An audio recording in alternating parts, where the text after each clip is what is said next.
Bueno, bienvenidos a la clase 7, si no me falla la matemática, de Sonido Digital 2.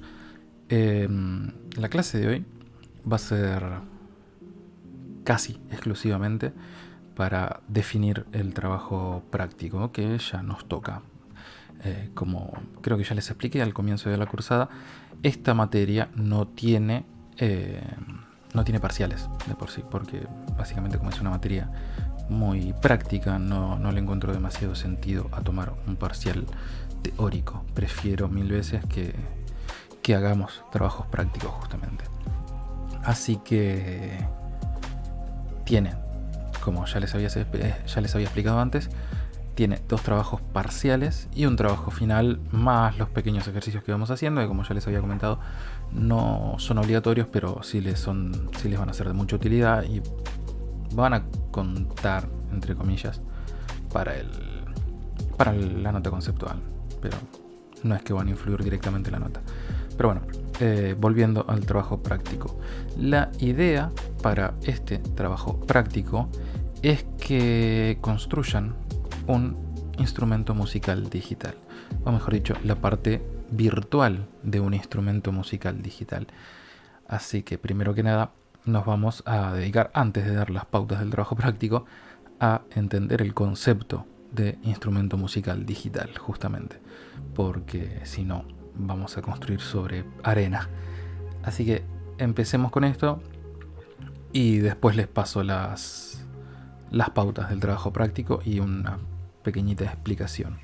Entonces, instrumentos musicales digitales, ¿sí? Primero que nada, hablamos de instrumentos musicales digitales como instrumentos musicales basados exclusivamente en computación, ¿sí? DMIs, del inglés Digital Musical Instrument, IMDs en español, que básicamente son controladores más gestuales de sonidos o procesos generados por computadora, y se inventaron para mejorar la expresión en la generación de música electrónica. Sí, estamos hablando de los años 80 más o menos, un poquito antes quizás. En los 80 fue el gran auge con la invención del protocolo MIDI, pero previo a eso hay algunos antecedentes, pero básicamente estamos en esa época. Existe ya la música electrónica, no quizá como la conocemos hoy en día, o el concepto que tenemos hoy en día de música electrónica house o techno, ¿sí? Sino un concepto más pierre-schaefferiano, si se quiere, que es básicamente música generada de manera electrónica. Punto. Entonces, en un principio, los instrumentos que generaban música electrónica, eran dispositivos enormes y muy poco intuitivos, ¿sí? Veníamos acostumbrados, tenemos una historia enorme de miles y miles de años con instrumentos musicales, y de repente tenemos un dispositivo que no se parece en absoluto a un instrumento musical, pero que se quiere utilizar para lo mismo, lo cual resulta un poco difícil de controlar. Entonces se empezaron a crear los instrumentos musicales digitales. En realidad, instrumentos musicales electrónicos y después los digitales, ¿sí? Justamente para mejorar la expresión en la generación de música electrónica. Para este curso, nosotros vamos a basarnos en la definición de instrumento musical digital de Marcelo Wanderley y Eduardo Miranda, que van a encontrar en los papers que les dejé en la bibliografía. Igualmente los voy a marcar acá cuando suba este video. Hablan básicamente de esto. Hay muchísimos más. Estos 2 están en inglés, pero son dentro de todo fáciles de leer, y igualmente los vamos a estar resumiendo acá. Pero si les interesa ahondar un poco más en el tema, ahí se los dejo colgados. Pero bueno, según Wanderley y Miranda, un instrumento musical digital consta de 3 partes esenciales. Primero que nada, tenemos una superficie de control, que es también conocida como controlador gestual, que es básicamente la parte física de nuestro IMD, ¿sí? Es el dispositivo que nos provee de las entradas del IMD. Y es donde se da la interacción entre el usuario y el instrumento y el resto del sistema, ¿no? Obviamente. Nada, es eso. Es la parte física, donde yo tengo mis botoncitos, mis faders, los sensores que sea que use, nada, todo eso. Aparte, y esta es una de las características principales de los IMD, que es que tienen separada la superficie de control y la unidad generadora de sonido. ¿Qué significa esto? Que el sonido en sí no proviene del propio instrumento, sino que se genera en otro lado, en una computadora, por ejemplo. Ya sea una computadora como la conocemos, una computadora más chiquita como un Raspberry Pi, que estamos hablando de una computadora del tamaño de un celular, o lo que sea. Pero no es el instrumento el que genera el sonido. El instrumento, o sea, me refiero al instrumento como dispositivo físico. No es el dispositivo físico el que genera el sonido, sino que el sonido se está generando en diferido en otro lugar. Pensemos, por ejemplo, en instrumentos tradicionales, una guitarra, ¿sí? ¿Cómo se genera el sonido de una guitarra? Cuando yo pulso la cuerda vibra, esa vibración genera variaciones de presión en el aire, y eso es lo que yo interpreto como sonido. Es el propio instrumento el que está generando el sonido. Lo mismo con un piano, un violín, una trompeta, un clarinete, una batería, lo que sea. Esos instrumentos son los que están generando el sonido en sí mismo.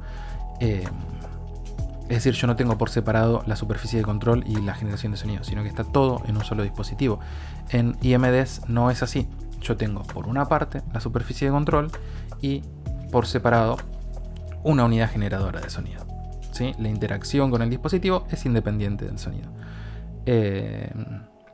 Y nos referimos a unidad generadora de sonido no solamente a lo que es el algoritmo en sí, de cómo interpreto los datos de los sensores, sino a todos los controles dentro de la generación o el procesamiento de sonido que yo esté realizando. Después vamos a ver algunos ejemplitos. Y por último, justamente, la tercera pata de los IMD es la interrelación entre estas otras dos patas, llamada también estrategias de mapeo, ¿sí? Hace referencia a cómo se intercomunica el controlador gestual con la generación de sonido. ¿Sí? Es una parte súper importante, porque justamente como el sonido no se está generando en el propio instrumento, cómo reacciona el sistema a las acciones del usuario va a depender pura y exclusivamente de las estrategias de mapeo. ¿Sí? El esquema es este que se está viendo en pantalla. Básicamente el usuario realiza una acción, no importa cuál, va a depender de justamente el controlador físico, el controlador gestual, y el sistema responde de determinada manera.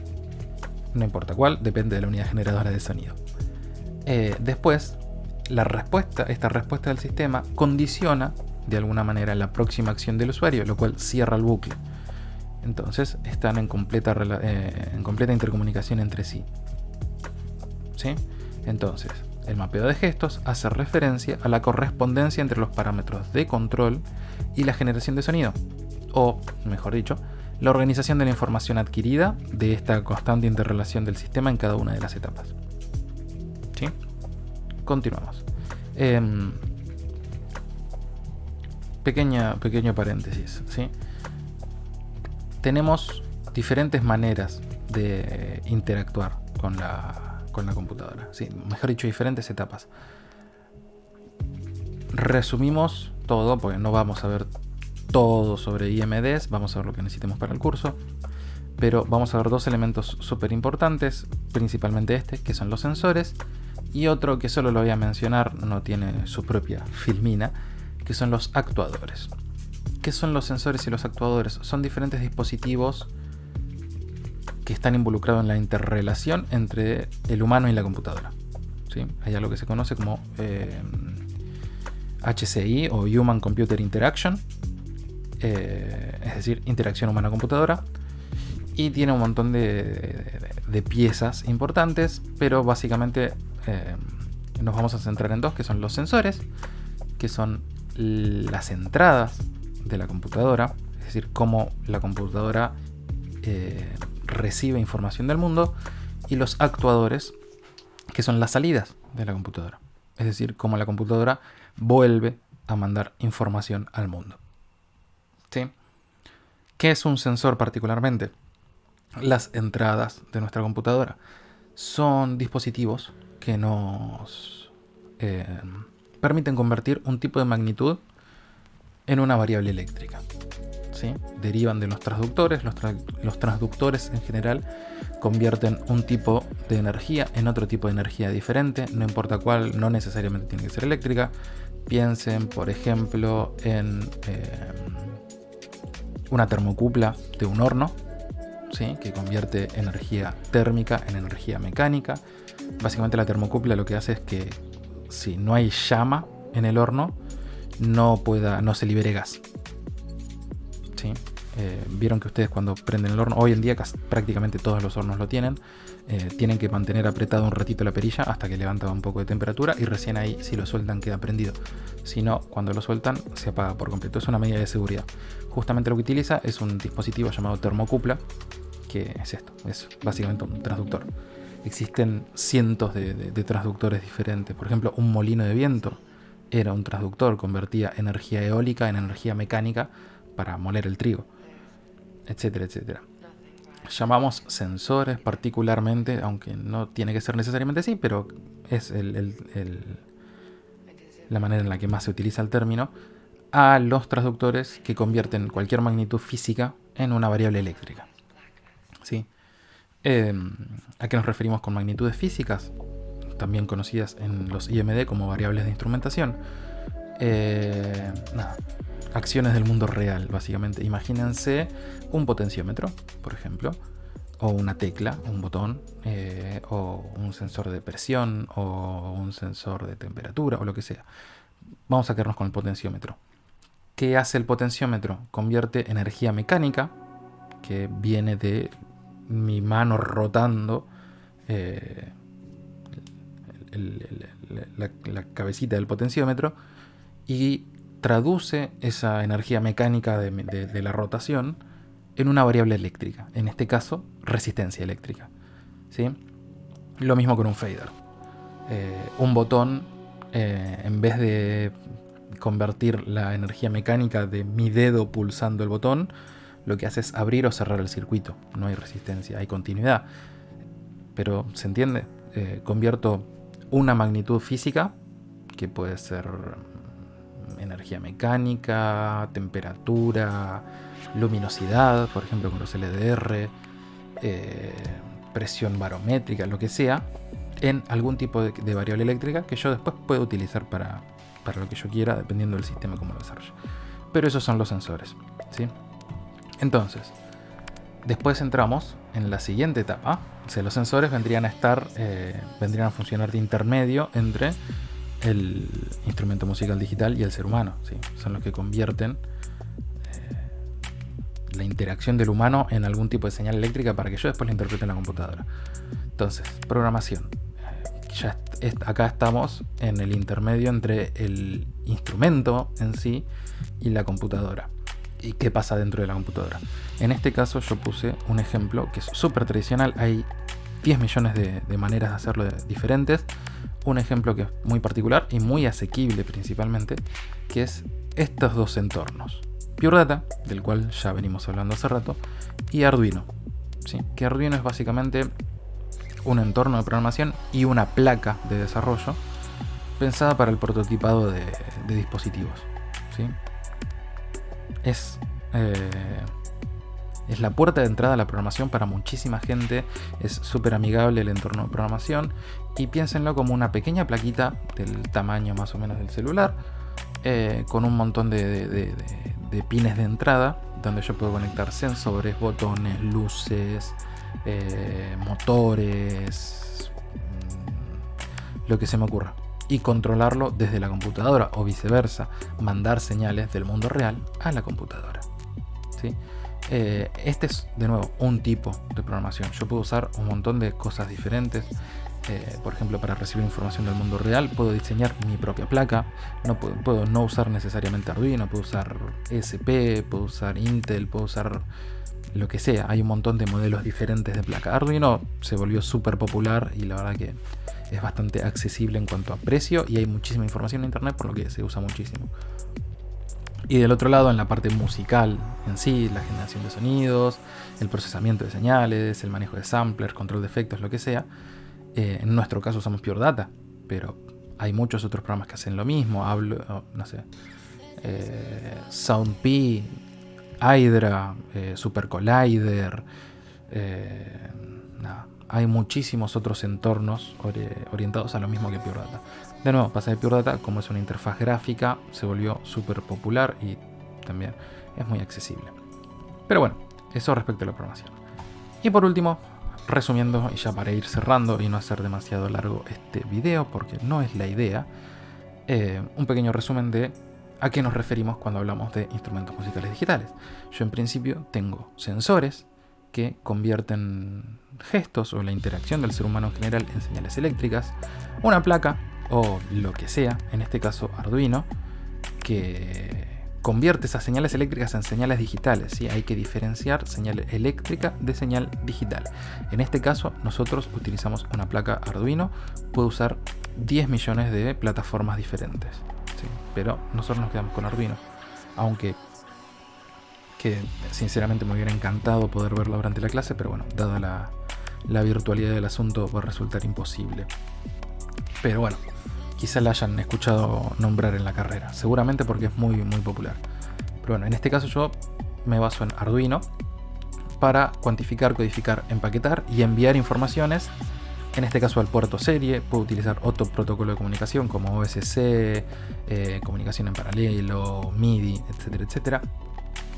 Utilizo después Pure Data para leer esta información, decodificarla, organizarla y dejarla a disposición del programador, en este caso para generar sonido, procesar sonido preexistente, disparar samplers, lo que sea.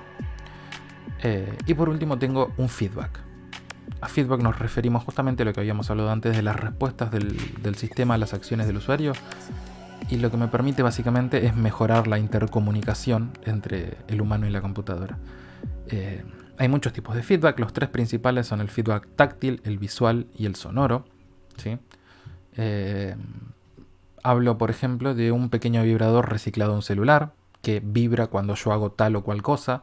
Un LED que se prende o se apaga o se prende de determinado color cuando yo, de nuevo, hago tal o cual cosa, del propio sonido del que está generando la computadora, lo que yo veo en pantalla. Todo eso son señales de feedback que permiten al usuario tener una noción de lo que está pasando dentro del sistema. Y, de nuevo, condicionan las próximas acciones. Entonces, vuelve al bucle. Por eso la flecha y por eso llamamos feedback, que es básicamente retroalimentación. ¿Sí? Entonces, en definitiva, nuestro instrumento musical digital consta de estas tres partes: un controlador gestual, una unidad generadora de sonido y las estrategias de mapeo que yo utilizo para comunicar esos dos y al ser humano, así, básicamente.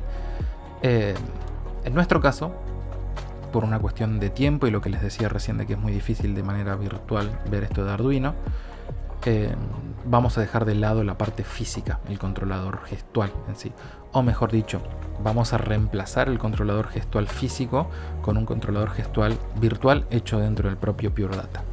¿Sí? Ahora vamos a ver unos ejemplitos y algunas cuestiones, pero tengan en cuenta que todo esto ya lo estuvimos viendo. Ustedes ya a lo largo de estas 6 clases previas juntaron muchísima información, no solo de lo que es generación de sonido, sino también de instrumentos, de objetos de control dentro de Pure Data.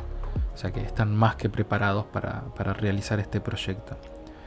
Pero nada, tengan en cuenta que no vamos a hacer un controlador físico, ¿sí? El trabajo práctico consta de el desarrollo nos vamos a centrar principalmente en la unidad generadora de sonido y las estrategias de mapeo, pero con un controlador que no va a ser físico, sino virtual. Así que bueno, continuamos en el próximo video.